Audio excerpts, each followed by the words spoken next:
Cut the hose as squarely as possible.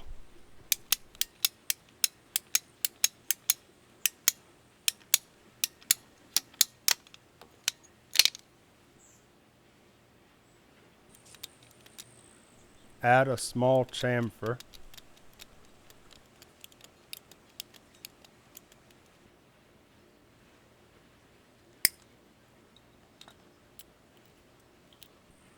Make sure the hose is all the way on the nipple.